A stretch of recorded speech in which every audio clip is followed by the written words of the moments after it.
Geography of Israel and Palestine has been burnt into our minds. Bethlehem, Jerusalem, Jericho, Hebron. Names we are familiar with from school and history. We're also familiar with them from news reports, but with Syria and the terrorist threat now dominating headlines coming out of the region, Israel and Palestine have fallen off the radar. While politicians, diplomats and journalists are focused elsewhere, the situation facing people living through this long-running conflict continues to worsen. 2017 marks the 50th anniversary of the war that defines the modern and highly contentious geography of the region. Since 1967, Israel has militarily controlled much of the West Bank, land the international community recognizes as being the basis of the intended Palestinian state. 50 years on from that war, people in the region continue to live a daily reality of occupation, segregation, restrictions of movement and violent conflict. And as we approach this anniversary, I travelled with international aid agency Trokra to Israel and Palestine to see how the lives of people in the region have been affected by 50 years of conflict. We're not equal, we don't have the same rights, so this is apartheid. This is obvious apartheid. You go out to the street, throw some shot grenades, knock on some doors, make some noise, run to the other corner of the street, invade another house, wake up the next family, and that's basically how you pass your 8-hour shift. There's ongoing blockade, there's deepening poverty, there's rising unemployment, and there's no hope. This is occupation, this is wrong, this is a violation of what I believe in as a rabbi from my Jewish tradition. It is a violation of international law. This big elephant is in the room and nobody sees this elephant and nobody wants to see the elephant. And the elephant is the Israeli occupation. Most of the Israelis don't care about it, have no moral doubts about it, have no question marks and don't deal with it at all.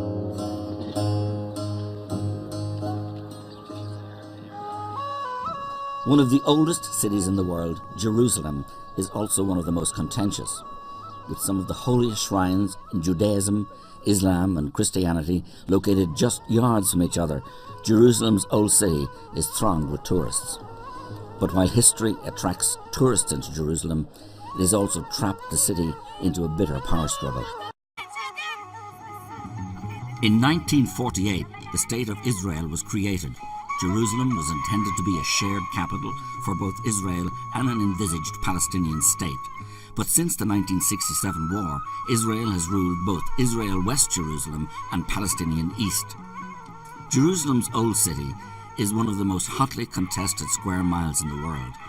Tension is never far from the surface. Not far from where tourists soak up the sights, I found a small group of women protesting outside the district court of Jerusalem, the mother and friends of 16-year-old Mohammed Abu Qadir gathered. Mohammed had been abducted and burned to death in a local park. His murder is believed to have been a revenge killing by right-wing Israelis in retribution for the murder of 2 Jewish teenagers, all part of the depressing cycle of ongoing violence and bloodshed. The man accused of Mohammed's murder, Yosef Hayem Ben David, was found guilty by the Israeli court and sentenced to life in prison. But the 50-year occupation stretches well beyond this ancient city. Since 1967, Israel has occupied the majority of the West Bank, which is internationally recognized as being Palestinian land. I wanted to go beyond Jerusalem and see what life is like for people living under full military law. Following the outbreak of Palestinian violence in 2002, Israel began construction of a wall to divide the West Bank from Israel. This wall has had the effect of cutting Palestinians off from Jerusalem. In Bethlehem, I watched as thousands of Palestinians queued to get through the checkpoint which divides them from the city they view as their capital. I met Amin Jabreen, who owns a tea stand at the checkpoint. He explained to me that the people queuing were the lucky few who have been granted permits to cross into Jerusalem. My name's Amin Jabreen, my age 35. This is the main checkpoint in Bethlehem 300. The first man who come to this checkpoint every morning, me at 2 o'clock a.m. I come here to sell coffee and tea for the worker who cross to Jerusalem. Every day more than 6,000 to 7,000 workers across this checkpoint. They work in Jerusalem. Most of the people, they work in construction. And they are lucky people because they have permission. If you are in Palestine and you have permission to work in Jerusalem, you are lucky man. When fully completed, the wall will stretch for over 700 kilometers. Although supposedly the dividing line between Israel and Palestinians, it does not follow the internationally recognized border. Instead, it cuts and slices through Palestinian land. Close to the village of Bat Jala, I watched as another section of the wall was erected. This area is recognized by the international community as being Palestinian. The wall, however, will leave it on the Israeli side. Palestinian farmers who have farmed it for generations will no longer be able to access it. Israel says this is for security. For local farmers, however, it is simply a land grab. One day we just discovered that a lot of army and soldiers and Israelis coming here to uproot all the olive trees, and we are talking about an ancient olive trees, like 1400, since the Roman time. So we came to cover and to see what's happening, and we find out that the Israeli planning, or they start to implement a plan to separate this area and to confiscate this valley and to add it to, to Israel. And of course a lot of international activists and a lot of Palestinians, we came here and we were demonstrating for weeks and weeks, and of course a lot of tear gas, a lot of shooting on the activists, and we couldn't as a people and activists to stop their project and their buildings here. All the time we were able to come here and to work, to cultivate our trees and our fields. Now we will not be able anymore. Now we are filming what's happening, and the soldiers up there, if you see, they are calling us on the mic saying we need to go and to leave this area. But he just said, yeah, just go behind the wall, which is just built now. And he said, this is Israel now, you can't be here anymore in our side. I told him, I've been here, maybe before you come here, and you know this area. I've been coming here and work here in this valley since a lot of years. You don't know the valley as much as I know it, and you can't just tell me go out. He said, yeah, but this is orders, and I'm just implementing the orders. The wall is just one way in which Israel is gradually confiscating Palestinian land. Throughout the West Bank, Israel continues a plantation project aimed at populating the area with its own citizens. Today, there are an estimated 600,000 Israelis living in settlements dotted across the West Bank. These settlements, built on Palestinian land to home Israeli citizens, are illegal under international law. Directly behind me on the top of this hill is the Israeli settlement of Gilo. So these settlements, like Gilo behind us here, are essentially commuter towns in the satellite of Jerusalem. So a lot of these residents will live in very Western-style houses, some of them with swimming pools, with first world services like electricity and water, and will be connected via access roads to Jerusalem. So many of the residents would commute maybe 10-15 minutes into Jerusalem, and the houses will be subsidized, so it's cheap housing, they get tax breaks, and many would consider themselves not settlers but living in neighborhoods of Jerusalem. The only problem being that this isn't Israeli land, this is Palestinian land, this is confiscated Palestinian land. So these settlements are built on occupied territory. So these settlements are illegal under international law. And so the residents living here are contributing to displacement of Palestinians and ongoing violations of international law. While Israel builds huge settlements throughout the West Bank, it simultaneously makes it increasingly difficult for Palestinians to build on their own land. Israel has divided the West Bank into 3 areas, one under full Palestinian control, one under full Israeli military control, and one under mixed control. The Palestinian Authority has been granted control over certain urban centres, all of which are ringed by areas under Israeli military rule. It has created a situation eerily similar to apartheid South Africa. with Palestinians living in cantons disconnected from each other. Any Palestinian living under Israeli control must obtain a permit to build a house, but only 15% of permit applications from Palestinians are successful. Many Palestinians refuse to move and instead build homes without permits. They live under constant threat of demolition. In one such community, I met with Abu Yushe. كانت العائلات قليلة في الأيام هذيك يعني فصار نمو طبيعي للسكان وانجبرنا إنه نتوسع يعني اللي بده يتجوز اللي بده كذا بده يبني له بيت فالإدارة المدنية منعت إنه نقيم بيوت في هذه المنطقة من حتى الأيام هذه من الأيام هذيك لحتى أيامنا هذه يعني صرنا نبني بركسات من الزينكو مثل هذول البركسات يعني لأنه بدنا نعيش فيعني من هذيك الأيام لأيامنا هذه كل سنة كل 6 شهور في عندنا هدم يعني هدم للبركسات هدم للبيوت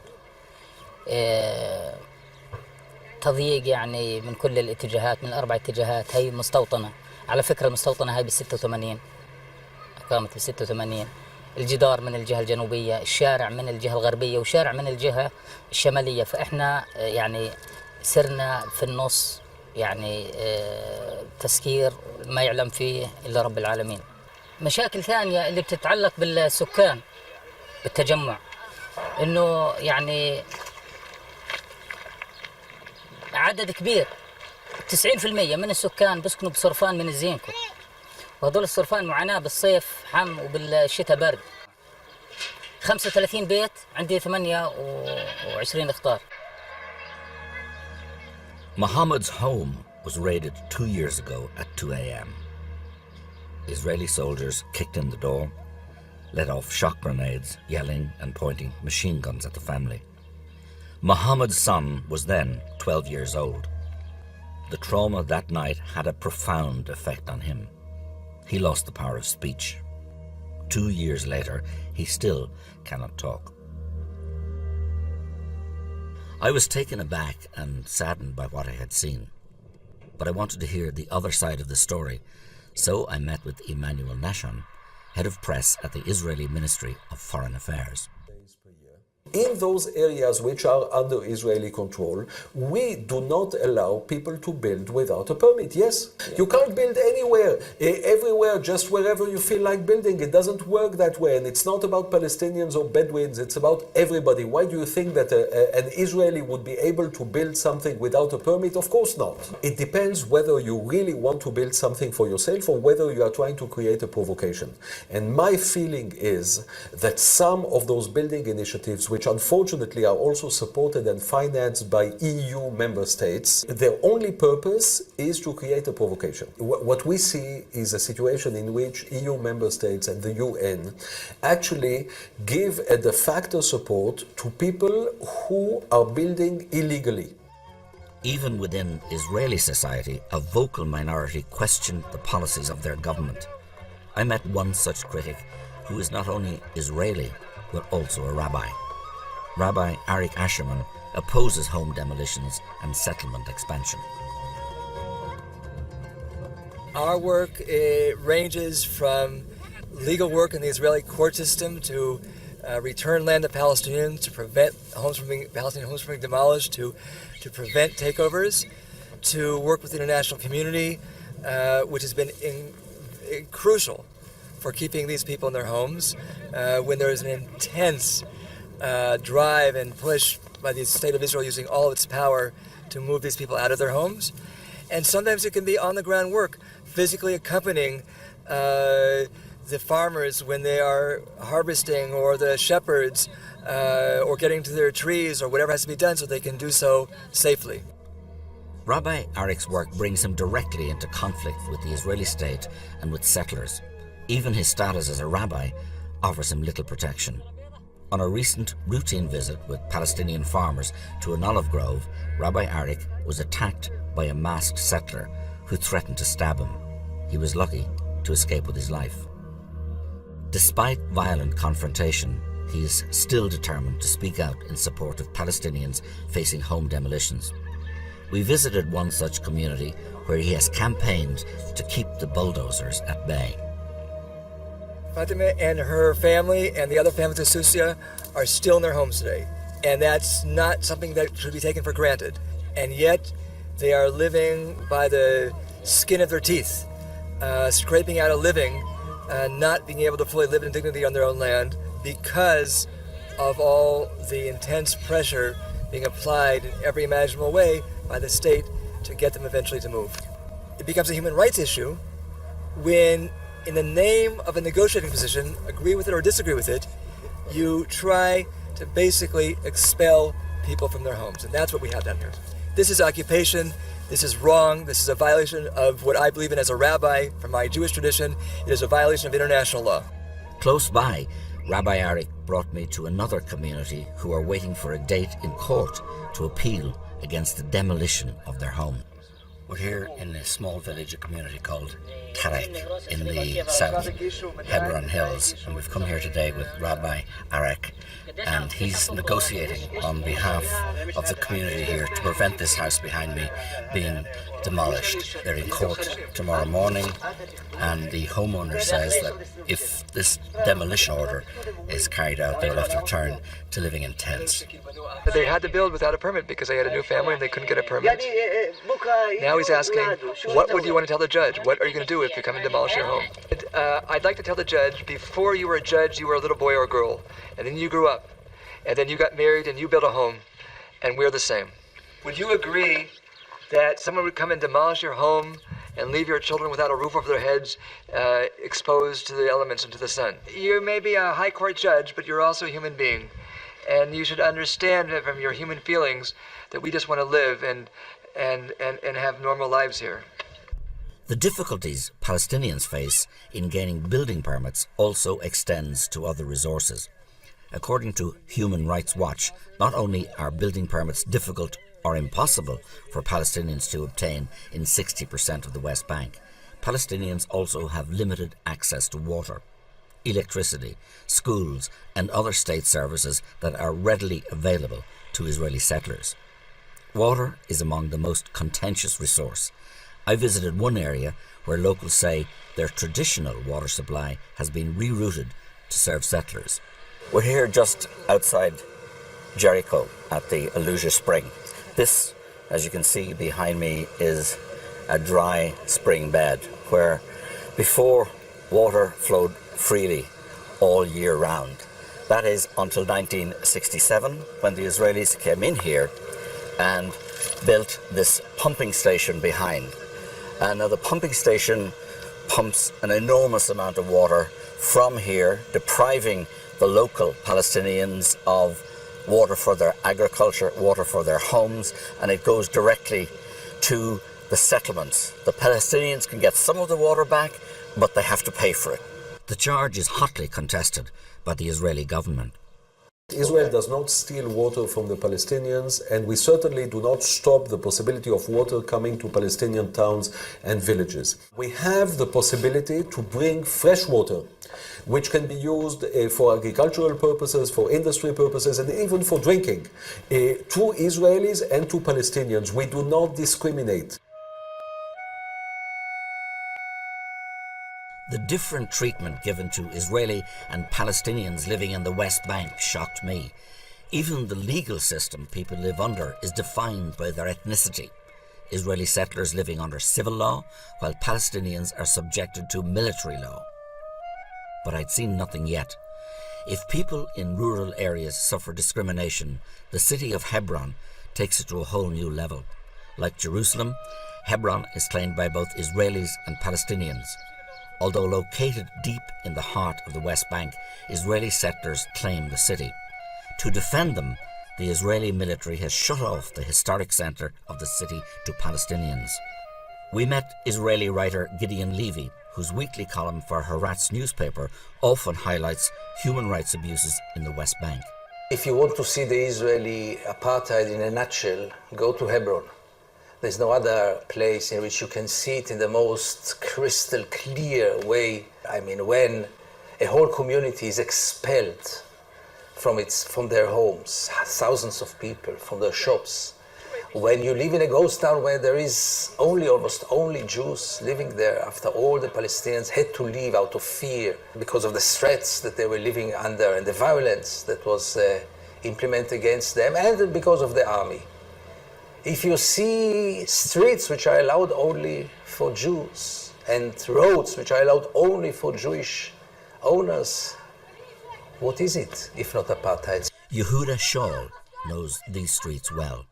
As a sergeant in the Israeli Defense Forces, he patrolled them nightly.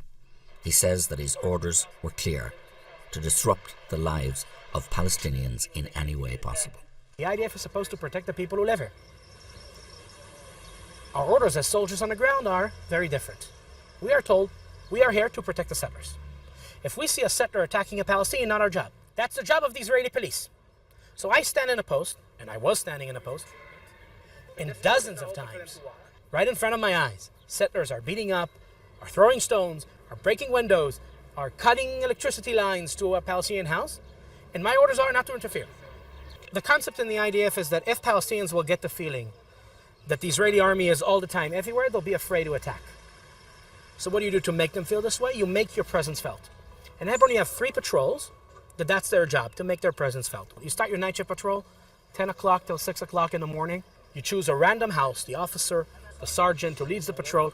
I was the sergeant leading these patrols for a while, yeah? Bump into a house, wake up the family, men one side, women the other side, search the place. You can yourself imagine the dynamics, what happens when a military unit bumps into your house at 2 o'clock at night. Finish searching the place, you go out to the street, throw some shock grenades, knock on some doors, make some noise, run to the other corner of the street, invade another house, wake up the next family, and that's basically how you pass your 8-hour shift. My deputy company officer threw a tear gas canister on a Palestinian kid, 3-4 years old, in a balcony, eating watermelon, because he was collecting intelligence against us. Yeah, the guy was this size. He was having a competition with his radio guy whether who can fire a tear gas canister into a Palestinian home while the family is inside under curfew, cannot leave. A sergeant in my company killed a Palestinian young man with a rubber-coated bullet to his chin from around 10 meters away. Shaul's actions in Hebron eventually led to him questioning the Israeli military's presence in Hebron and throughout the West Bank. He went on to establish Breaking the Silence, an organization of former Israeli soldiers who now campaign against the occupation of Palestinian land. The turning point for me was towards the end of my service. I was based outside of Bethlehem, and I was suddenly able to see myself in the mirror. We basically started having these conversations about things we've done and seen. And the one thing we kept bumping into was the realization that people back home in Israel have no clue. You know, like, our own society is sending us here to do the job, so to speak, without understanding what doing the job means. So we decided to bring Hebron to Tel Aviv. That was our slogan. Yeah, we wanted people back home to know what's going on. The Israeli occupation is not in the Israeli discourse. People know very little about the occupation. People don't know about the occupation, don't want to know about the occupation. Most of the Israelis have never been to the occupied territories, and they couldn't care less. And in June 1st, 2004, we opened a photo and video exhibit in Tel Aviv. We were 64 people from my unit. Our photos on the walls, our faces in the screen with video testimonies about what we've done. We became the story of the country for the week. If you would come to me 12 years ago when we started and tell me that today I'll be sitting here after about 1,100 soldiers broke their silence, I would probably laugh in your face. And here we are, after about 1,100 soldiers broke their silence, understood what they've done. Yeah, stood up in front of the mirror, saw himself in the mirror, and took a stand and broke the silence. And their story is now up here in front of our society, demanding from us as a society to take responsibility. That's for me the most important thing. Today, Shaul works with the very Palestinian communities he once ruled over. Among them is Abel Rahman Samalia. My name is Abdurrahman, and I live in this house. This is my house. This is where I live. If a settler came to my house and attacked me in my house, if he went to the police station and said that I attacked him, by the law, I'm guilty until I prove the opposite. So by the law, I will go to jail. And they are innocent until not I prove the opposite, but the police proves the opposite. The Palestinians who are living here, they are all under the military law. The settlers who are living here, they are under the civilian law. We're not equal. We don't have the same rights. So this is apartheid. This is obvious apartheid. I live in Hebron in an area called Tel Rumeda. It's really, really hard and difficult to live next to the settlement. I was 10 years old when I started school here in this area. From 10 years until maybe 18, and it was the same, like it was all attacking. They attacked us physically, they throwing stones, they throwing dirty water, eggs, anything you imagine. They can do anything you imagine. I'd never seen anywhere like Hebron before. A ghost town filled with the pain of people who had been evacuated. It was eerie to walk down its empty streets. On one of the streets that is off limits to Palestinians, I met an Israeli settler who lives in the city. First of all, welcome to Hebron. It's the first historic Jewish city. There are many Jewish livers here, and they're not settlers. We're not settling foreign land. This is our land. We lived here before the establishment of the state or anything like that. We are the indigenous people here. I'm not saying there aren't other people that lived here for years. And I wish we can go back to the day, the way it was beforehand, where we lived side by side with true, real peace. There's organizations, NGOs, who mask themselves as human rights or whatever they want to call it, which use it as an agenda to spew that hate and that violence and keep it going, because if us and the local Arabs work it out, then they don't have a reason to exist. His words echoed those of official Israel. Israel continues to build settlements, and then the UN have recently said that the settlements, I'm just quoting this, are in direct violation of Article 49 of the 4th Geneva Convention, which forbids an occupier from transferring its own civilians into the territory it occupies.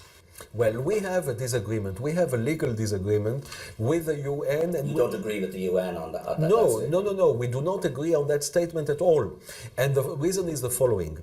We do not consider this land to be occupied land. We have demonstrated time and again that when there is real peace, we are willing to uproot settlements. We have done it in Egypt. We have done it unilaterally in the Gaza Strip. The settlement blocks, which are most of them, or all of them rather, in the vicinity of the Israeli border, are meant to stay under Israeli sovereignty. But what we have discussed with the Palestinians some years ago was the possibility of a territorial exchange. We see the activity of settlement building as something which is not against international law, and something that needs to be discussed together with the Palestinians. But if the conflict in the West Bank is a gradual and systematic one, the situation in Gaza is more upfront. 41 kilometers long and 12 kilometers wide, Gaza is a tiny, self-governing territory that is home to almost 2 million people. With both Israel and Egypt having locked its borders to all but a select few, the majority of Gaza's citizens are trapped. It has become, effectively, the world's largest open-air prison.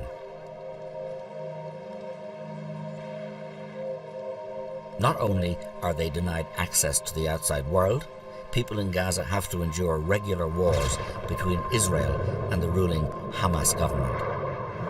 During the most recent conflict in the summer of 2014, over 2,500 people in Gaza were killed after Israel launched a full-scale military offensive in response to Hamas rocket fire. Among the dead were Mohammed and Khalde El-Selek Sajaz, 3 children. لما طلعنا فوق على السطح لقيت الوالد وال7 أطفال كله مرمى على الأرض. لما طلعت الوحيد اللي لقيته كامل يعني بدون أي إصابات في الرأس أو هذا ابني الوسطاني اللي هو عبد الحليم. حملته قلت إن شاء الله يكون عايش، حملته ونزلته تحت على أساس إنه عايش. بعد ما اديته لابن عمي على أساس يودوه على الشفا ينقذوه. طلعت كمان مشوار تاني أخذت عبد العزيز كان راسه من هان مفتوح، حملته ونزلت فيه وديته لأخت مرتي. كان لسه في نفس بس حتى في حاجة من مخه وقعت وأنا بحمل فيه. وطلعت مشوار ثالث قلت بدي أجيب أمي، ما شفتش الهراس، ما قدرتش. قلت خلص بس ينزلوها بأنزل أنا على ضليتنا على باب الدار استنى فيهم ينزلوهم عشان نودعهم من حاجة. لما جاء الإسعاف لقيتها لما ضربوا البيت حسيته يعني ضرب عندنا في البيت. طلعت على الطابق الخامس، توقعت اني الاقي انه اولادي عايشين، انه انقذهم يعني. توقعت ما يكونوش على السطح، يكونوا في الطابق اللي تحت شويه. طلعت فتحت هذا، لقيت طلعت دغري على السطح، لقيت بقول لك حمايه و7 اطفال كلهم اللي ملوش راس، اللي مستشهد على المطرح، كلهم يعني كانوا مستشهدين يعني جثث سامده برق دم. لقيت انا كل بس اني طالعه المنظر هذا كمان ما رجعتش بعد وعي انه كانت تصار كلها اولادي. طلعت لقيت زوجي ماخذ ابني الوسطاني، لقيتها ضلت البنت بتطلع ما لقيتلهاش راس. لو شفت منظر ما لهاش راس نزلت من غير وعي على الدرج. يعني مثلا بعد فجأة هيك بعد اسبوع انا ليش ما رحتش على الشفاء اللي اودع اولادي اللي قبل ما يروحوا يدفنوهم. يعني الواحد كان بغير وعيه، يمكن الواحد شوي شوي لبدأ يتأقلم يعني، وهذه يعني إرادة ربنا والحمد لله. أمنية كان عمرها 8 سنين، عبد الحليم 5 سنين، عبد العزيز 3 سنين. Mohammed would also lose his leg in an attack minutes later as he was carrying a body to the ambulance. بقول لك بعد اسبوع انه اليهود اعتذروا انه احنا مش قاصدين دار السلام. الحقوق انه ندافع انه بدنا حقنا وزي كذا حق اولادنا. لا بقول هم اصلا الصغار هذول هم كانوا يضربوا علينا قذائف صواريخ. ايش هذول الصغار هم بيعرفوا صواريخ ولا ايش؟ لا طبعا يعني عشان يحطوا اللوم على تعاوننا. It was very moving hearing these bereaved parents speak with such stoicism and dignity. Sadly, their story is far from unique.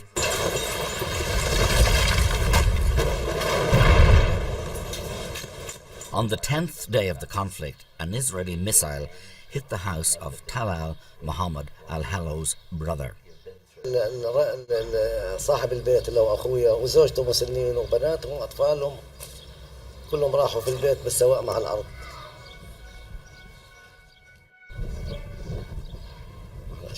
الحمد لله هذا قدرنا، هذا ما قتلته القوات الجيش الإسرائيلي.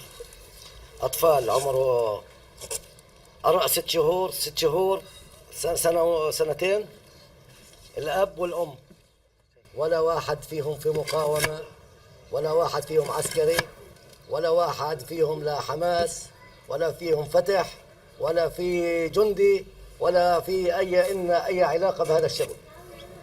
قتلوا أطفال ونساء. Layla al-Hallow lost her daughter during the war. طول الليل هي بتراسلني، تسأل عن يما كيف انتوا؟ أقولها يما احنا بخير الحمد لله رب العالمين. طول الليل لحد أول الليل وهي بتسأل علي، تطمن علينا، أقولها يا الحمد لله بخير. لحد تقريبا الساعة 3 إلى 5 بالضبط آخر مكالمة إلها كلمتني. هي آخر مكالمة إلها كانت الساعة 3 إلى 5. ساعتها بعد تقريبا 3 إلى 5 وقع الدار على البيت عليهم. صرت أرن عليها جوالها يرن بس هي ما فيش حد. صار ابني يطلع من الشباك يشوف لقت بيته بالكوم تراب. Israel maintains that these wars are the inevitable result of Hamas aggression. There is no doubt that Hamas and other militant groups are guilty of war crimes by indiscriminately firing rockets into Israel. Human rights groups and the international community point to the disproportionate response of Israel. During the 2014 conflict, approximately 1,500 Palestinian civilians were killed in Gaza, compared with 6 Israelis. The chair of the United Nations Independent Commission of Inquiry warned that the extent of the human suffering in Gaza was unprecedented and will impact generations to come. Despite the massive civilian casualties and international condemnation, the Israeli government maintained that they are fighting a war on terror. Hamas will use whatever it can in order to try and hurt Israel, even if the price is hurting their own population. There is no better way to describe Hamas. It's a bunch of Islamic hoodlums. We have taken them over. It's a dictatorship. It's a bloody dictatorship. Imagine the following dilemma, and those are dilemmas that we have been facing every day. A group of Hamas people start shooting rockets or mortars from a schoolyard. Do we shoot back? Don't we shoot back? Whatever we do, it's bad. Walking through Gaza's streets, the impact of the ongoing blockade and cyclical violence was obvious. 1 in every 2 people in Gaza do not have enough food to eat. A third of the population are reliant on food aid. Basic infrastructure such as water, sanitation and health services are crumbling at the seams, while the unemployment rate at 42% is one of the highest in the world. Even its fishing community is denied access to fishing grounds that would enable them to earn a decent living. Fishermen can sail only a little over 5 kilometers from the coast. Many claim that Israel denies them even this limited access. سامع على الجوجا صياد لي 15 سنة في البحر. عميل ونص على شاطئ رفح في الليل سارحين عتمة اللي بنشتغل في الصناع. بقى على 3 ميل هو مفتوح البحر، عميل ونص احنا بنشتغل يعني في الأمان مضويين ضوء يعني الإشارة إن هينا صيادين. لا أدانا إنذار ولا أي شيء، طب علينا إطلاق نار. مين هذا؟ الطراد الإسرائيلي.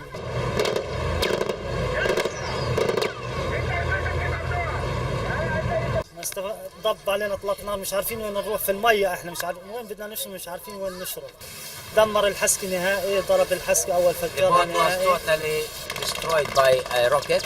وصار يضرب علينا مباشر إطلاق قذائف نص ساعة وهو يضرب علينا يعني بدون رحمة ولا بدون رأفة ولا بأي شيء. وانتهيت أنا يعني الصياد بده إيدتين، أنا بإيد واحدة بنفعش.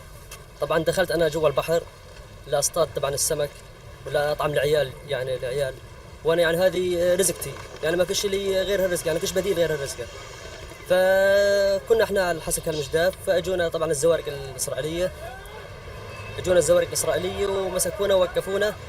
طبعا وقفنا احنا، فقال لنا اشلحوا وعيكم وشلحنا الملابس اللي علينا، اخذونا عمينا سدوده، قسمين من سدوده من جوا حطونا في غرفه، واحنا قاعدين في الغرفه طبعا اجى علينا تقريبا ما يعادل تقريبا من 7 إلى 8 جنود. طبعا معاملتهم كانت سيئه كثير، من يوم اخذوه من يوم 27 الشهر لهذا اليوم انا قاعد عن العمل، وانا بطالب جميع الدول وبطالب جميع المجتمعات وبطالب جميع يعني كل الدول العربيه والاجنبيه حتى كمان انهم يساعدوا الصيادين ويقفوا مع الصيادين بالنسبه للاعتقال وبالنسبه للمساعدات وبالنسبه لكل ايش يعني بيحتاجوا الصياد، لانه الصياد مهمش كثير.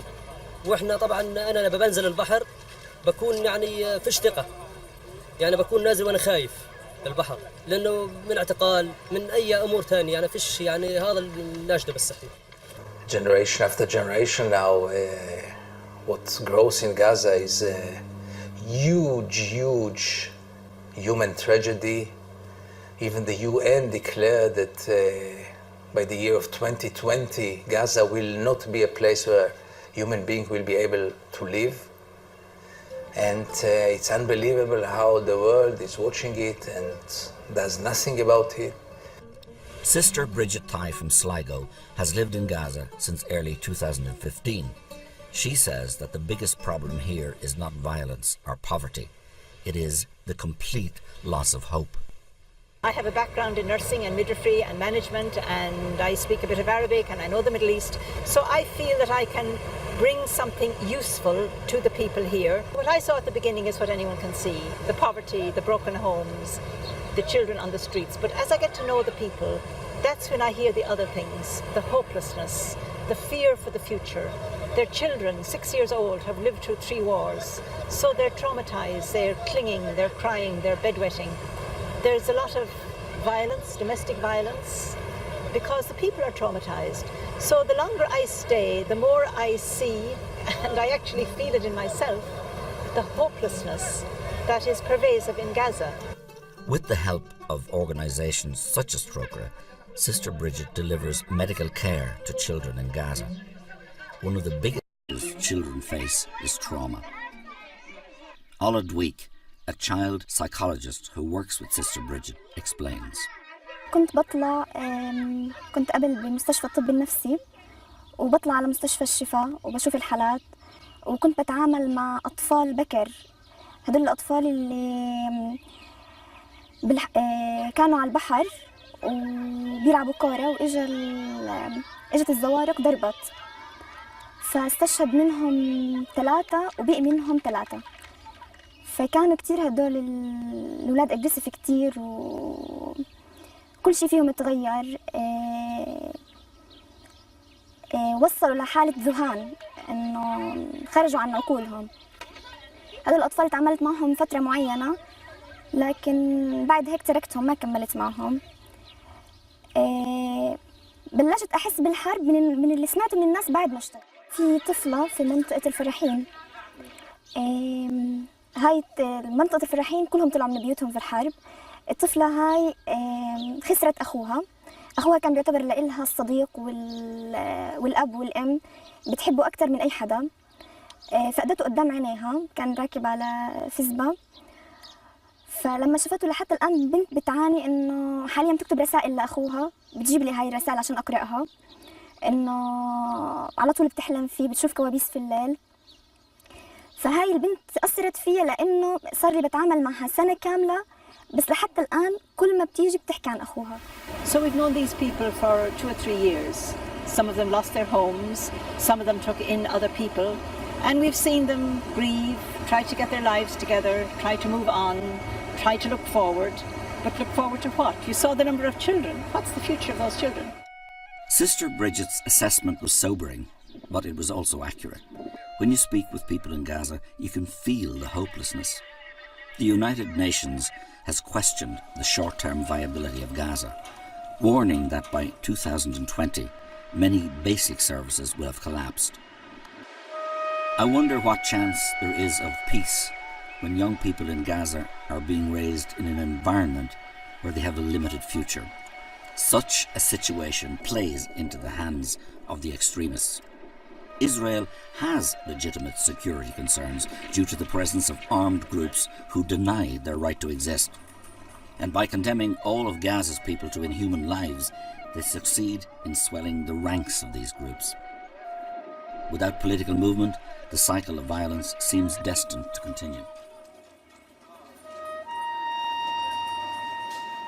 I've just spent 2 days in Gaza, an extraordinary experience. I'm here in a caged area between Gaza and Israel. It's no man's land. We passed through 2 checkpoints down there, Hamas, Fatah, Palestinian checkpoints, back to back with Israeli checkpoints. It's like nowhere I've ever been. It's an open-air prison, 1.8 million people surrounded by a wall on one side and by the Mediterranean Sea on the other. And that sea is constantly patrolled by Israeli gunboats. We have met people who have been devastated by the war, families who have lost up to 11 people, children with horrific injuries. Having spent time in Gaza and the West Bank, it was very difficult to come away feeling positive. The conflict seemed so intractable, so deep and so ingrained. However, there are voices for peace. Before I left, I had a chance to meet a group of Israelis and Palestinians who work together. Combatants for Peace is an organization of former soldiers and militants who have joined together to call for peace and justice for all. I joined them outside of Bethlehem on their monthly rally in the shadow of the separation wall.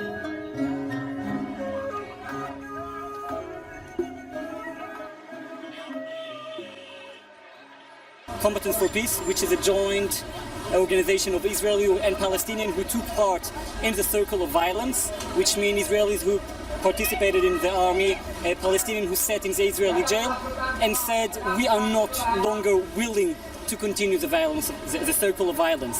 We don't want our children to live in this kind of environment, and we're willing to do something today in order to ensure that our children will have a better chance to live here. The only way to end this conflict is to talk together with Palestinians who are non-violent. I used to live a few years in America, and I just felt I can't represent. I felt almost ashamed being Israeli, because when you're outside, you see how Israel looks from the outside, and it's so hard. So when I came back, I became more active in the issue of occupation, because I feel that when we're here, we have to do what we can to change this. During my short time in Israel and Palestine, I met several Israelis who shared the view that the time has come to end the occupation and deliver a lasting peace. These activists remain a minority voice, but there are signs that their numbers are growing. In April 2017, 2 former heads of Israel's powerful domestic intelligence service claimed that the ongoing occupation was destroying Israeli society. Ami Elion and Carmi Gilon warned that the occupation was putting Israel on a path of incremental tyranny. It is a view shared by Dav Kenin, a member of parliament who has gone as far as accusing his own country of engaging in ethnic cleansing. The problem in Israel is not that people so much like the current situation. The most important problem is that most Israelis do not see an alternative. Most Israelis, in principle, were willing to have a two-state solution, to have an independent Palestinian state alongside Israel. The problem is that the right wing in Israel succeeded to persuade the majority of Israelis that this solution is not possible. The current situation is not a frozen situation. It is a deteriorating situation. And the fact that occupation is continuing and the fact that many people, Palestinians and Israelis alike, are losing hope, this is, by itself very, very dangerous, because people without hope can do very, very bad things. After hearing so many stories of despair, it was inspiring to see people from both sides of this decades-old conflict coming together and calling for solutions. US President Donald Trump has met both the Israeli and Palestinian leadership and has vowed to make peace in the region his foreign policy legacy. Whether he can achieve that remains to be seen. On May the 27th, 2017, over 15,000 people gathered in Tel Aviv under the banner Two States, One Hope. They called for Benjamin Netanyahu's government to do more to secure the two-state solution many see as being key to securing lasting peace.